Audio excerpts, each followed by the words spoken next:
सर्वप्रथम मी कुणाल दादांचे आभार मानते। आमच्या 27 गावातील कर्मचाऱ्यांना त्यांनी वारसा हक्काप्रमाणे न्याय मिळवून दिला, त्याबद्दल त्यांना धन्यवाद। आणि आम्ही प्रत्येकजण 5 वर्ष 2 वर्ष 3 वर्ष म्हणजे प्रत्येकजण सगळीकडे फेऱ्या मारत होते, पण कोणी काही लक्ष नाही दिलं।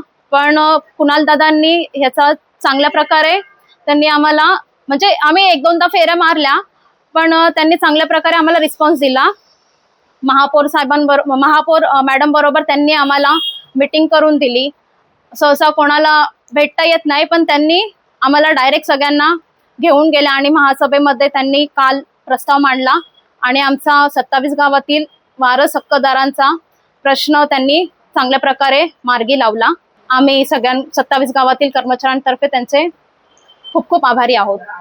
कालच्या महासभेत जे 27 गावातल्या कर्मचाऱ्यांचा मुद्दा होता, त्याच्यामध्ये 380 जी लोक होती कर्मचारी, त्यांना पहिले लेटर दिलेला होता।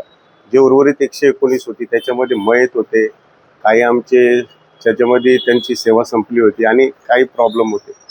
तो मुद्दा महासभेत दादांनी ठेवला, त्याच्यामधून निष्कर्ष निघाला की जे राहिलेले आहेत त्यांचं सर्वांचे ऑर्डर निघतील। त्याच्यामुळे सर्व सभासदांचे, माननीय कुणालदादा पाटीलचे, दादा पाटील साहेबांचे आम्ही खूप खूप मनापासून धन्यवाद देतो आणि आभार मानतो। जय हिंद, जय महाराष्ट्र। खरं तर जो 27 गावच्या कर्मचाऱ्यांचा संघर्ष गेल्या 12 वर्षापासून होता, त्याला कुठेतरी पूर्णविराम लागलेला आहे। ते पण आमचे पक्षाचे, शिवसेनेचे मुख्य नेते एकनाथराव शिंदे साहेब यांच्या माध्यमातून मुख्यमंत्री असताना देखील तो ठराव झाला होता।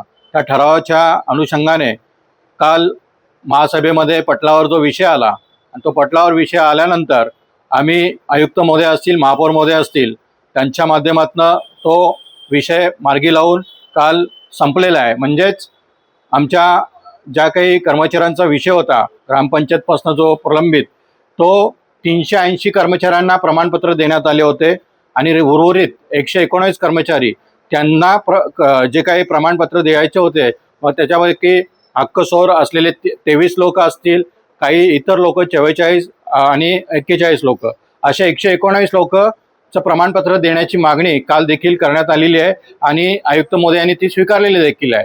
त्यामुळे त्यांचे देखील आभार व्यक्त करतो आणि खास करून आमचे लोकप्रिय खासदार संसदरत्न श्रीकांत शिंदे साहेब, डॉक्टर श्रीकांत शिंदे साहेब यांचे देखील आभार व्यक्त करतो। कारण वारंवार त्यांना देखील आम्ही या सूचना दिलेल्या होत्या की या लोकांचे वारस हक्काचे देखील आणि इतर लोकांचे देखील काम आपल्याला साहेब करायला लागेल। कारण गेल्या अनेक वर्षापासून हे कर्मचारी बिचारे काम करत आहेत आणि अहोरात्र ते लोक आपल्या कोविड सारखा विषय असेल, या देखील कसली जीवाची पर्वा न करता त्या लोकांनी मोठ्या प्रमाणामध्ये काम केलं होतं आणि आज त्यांना हा न्याय मिळवून दिला, त्याबद्दल त्यांचे देखील मनापासून आभार व्यक्त करतो।